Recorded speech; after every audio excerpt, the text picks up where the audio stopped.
Next നമ്മൾ പറയുന്നത് e services ആണ്. ഇ സർവീസസ് നോക്കാം. Meaning of e services. E services എന്ന് പറയുമ്പോൾ നമുക്കറിയാം ഓൺലൈൻ സർവീസ് പ്രൊവൈഡ് ചെയ്യലാണ്, ഇലക്ട്രോണിക് സർവീസ് ആണ്. നോക്കാം.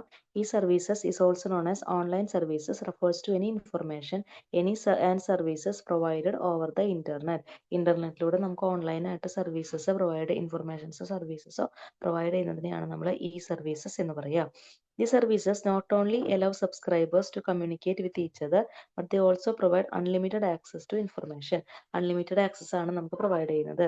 This may be free or paid. Free ഉണ്ട്, paid ഉണ്ട്.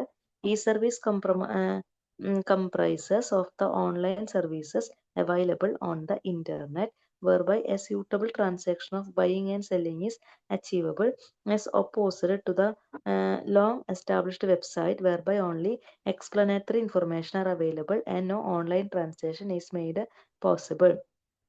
അതായത് നോർമലി നമ്മൾ ഇ കൊമേഴ്സ്, ഇ ബാങ്കിങ് അങ്ങനെയുള്ള സർവീസസ് ഒക്കെ നമുക്ക് പ്രൊവൈഡ് ചെയ്യുന്ന അങ്ങനെ നമുക്ക് അവൈലബിൾ ആക്കുന്ന ഇപ്പോൾ സർവീസ് ആയാലും പ്രൊഡക്റ്റ് ആയാലും എക്സ്ചേഞ്ച് ചെയ്യാനും ഇൻഫർമേഷൻസ് പാസ് ചെയ്യാനും ഉള്ള സർവീസസിനെ നമ്മൾ വിളിക്കുന്ന പേരാണ് ഈ സർവീസസ് എന്ന് പറയുന്നത്.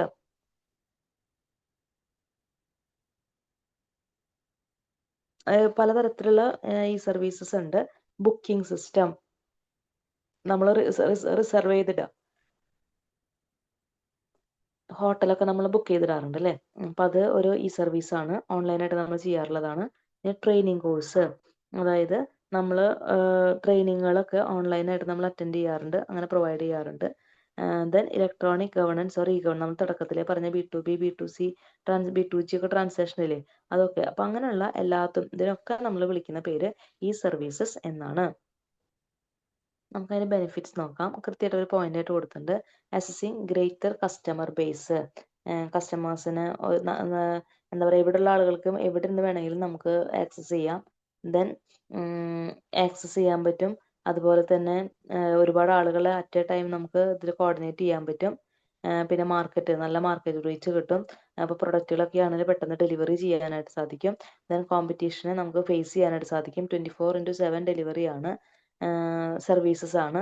ദെൻ പേപ്പർ വേസ്റ്റ് ഒന്നും ഉണ്ടാവില്ല, ഓൺലൈനായിട്ട് തന്നെയാണ് നമ്മൾ ചെയ്യുക. Then professionalism, increased professionalism, increasing services to കസ്റ്റമേഴ്സിന് സർവീസസ് കൂടുതൽ പ്രൊവൈഡ് ചെയ്യാൻ പറ്റും. അതുപോലെ തന്നെ എൻഹാൻസിങ് പെർസീവ്ഡ് കമ്പനി ഇമേജ് കൂട്ടും കമ്പനിയുടെ. ട്രാൻസ്പെറൻസി, അതായത് ഓൺലൈനായിട്ടാണല്ലോ, അപ്പോൾ നമുക്ക് അവിടെ കള്ളത്തരങ്ങളൊന്നുമില്ല, ട്രാൻസ്പെറൻ്റ് ആയിരിക്കും. അതായത് ഞാൻ ഇവിടെ നിന്ന് പർച്ചേസ് ചെയ്യുമ്പോഴും നിങ്ങൾ നിങ്ങളുടെ വീട്ടിൽ നിന്ന് പർച്ചേസ് ചെയ്യുമ്പോഴും കോസ്റ്റ് വ്യത്യാസം വരില്ല, ട്രാൻസ്പെറൻ്റ് ആയിരിക്കും. അപ്പം അങ്ങനെയുള്ളതൊക്കെയാണ് അതിൻ്റെ അഡ്വാൻറ്റേജ് ആയിട്ട് പറയുന്നത്. നെക്സ്റ്റ് പറയുന്നത് ഫിൻടെക് ആണ്. ഫിൻടെക് എന്താണ്? ഫിൻടെക് നോക്കാം. It refers to the use of technology to provide financial services faster, easier and more securely. അതായത് നമ്മളിപ്പോൾ ടെക്നോളജി, ഫിനാൻഷ്യൽ സർവീസസ് ഫാസ്റ്റായിട്ടും ഈസി ആയിട്ടും സെക്യൂർ ആയിട്ടും ചെയ്യാൻ വേണ്ടിയിട്ടുള്ള ആ ടെക്നോളജിനെ വിളിക്കുന്ന പേരാണ് ഫിൻടെക് എന്ന് പറയുക.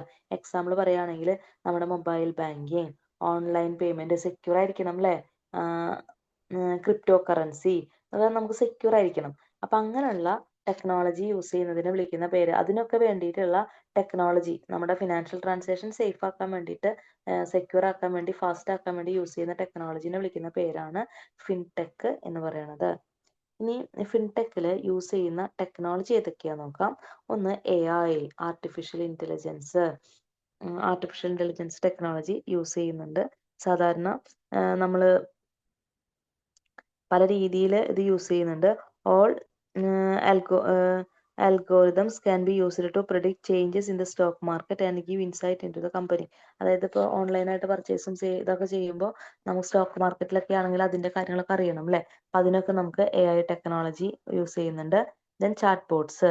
A chatbot is a software application used to conduct a online chat conversation via text or text to speech. കണ്ടില്ലേ, അവർ കൊടുത്തിട്ടുണ്ട് chatbot.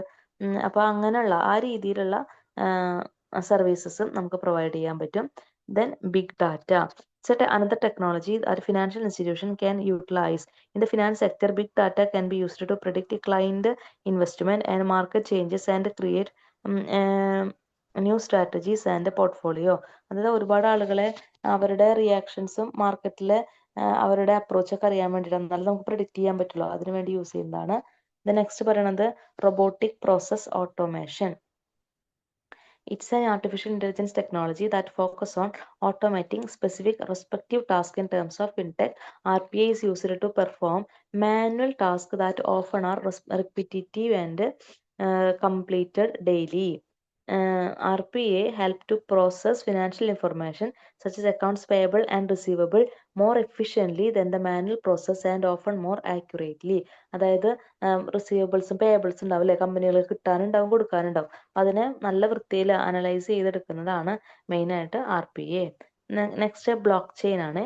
Block chain is another technology that is being used in the industry. Out of all the fintech technologies, blockchain was developed for the purpose of finance.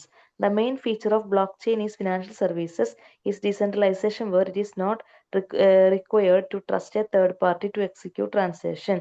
അതായത് അത് നമ്മൾ എന്താ പറയുക, block chain എന്ന് പറയുന്നത് ഒരു അഡ്വാൻസ്ഡ് ടെക്നോളജി തന്നെയാണ്. Through blockchain it still an emerging technology. Many company recognise the impact that it will have and investing accordingly. അപ്പോൾ അതായത് നമുക്ക് താഴെത്തട്ടിലുള്ളവരെ കൂടി ഉൾപ്പെടുത്തി ഡീസെൻട്രലൈസേഷൻ രീതിയിൽ കാര്യങ്ങൾ ഇഫക്റ്റീവ് ആക്കി ചെയ്യുന്ന ടെക്നോളജിയാണ് ബ്ലോക്ക് ചെയിൻ എന്ന് പറയുന്നത്.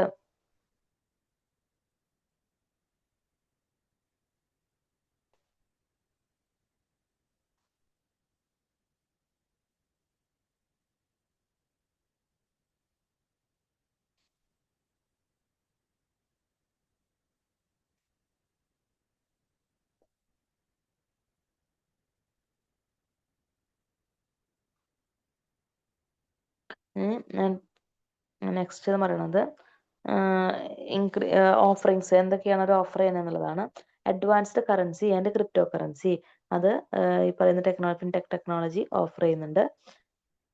Then lasting digital archive records, അതായത് റെക്കോർഡുകൾ കൃത്യമായിട്ട് കീപ്പ് ചെയ്യാൻ സഹായിക്കുന്നു.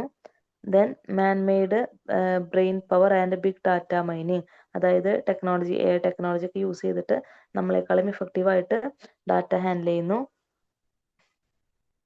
ഷെയർഡ് ട്രാൻസാക്ഷൻ, അതായത് നമ്മളിപ്പോൾ പ്രൊപ്രൈറ്റർ വാങ്ങി അതിപ്പോൾ എക്സ്ചേഞ്ച് ഒക്കെ ചെയ്യുന്നത് കൃത്യമായിട്ട് ട്രാൻസാക്ഷൻസ് കറക്റ്റ് ഓർഡറിൽ പ്രോസസ് ചെയ്തു പോണു. ദെൻ പേഴ്സണലൈസേഷൻ, അതായത് നമുക്ക് നമ്മുടെ ഇതിൽ ഇപ്പോൾ ഓരോരുത്തരുടെ ഇതിൽ ഓരോ അക്കൗണ്ട് ആയിരിക്കും അല്ലേ, അപ്പോൾ അതിൽ കൃത്യമായിട്ട് ആ ഒരു പേഴ്സണലൈസേഷൻ കൊണ്ടുവരാനായിട്ട് സാധിക്കുന്നു.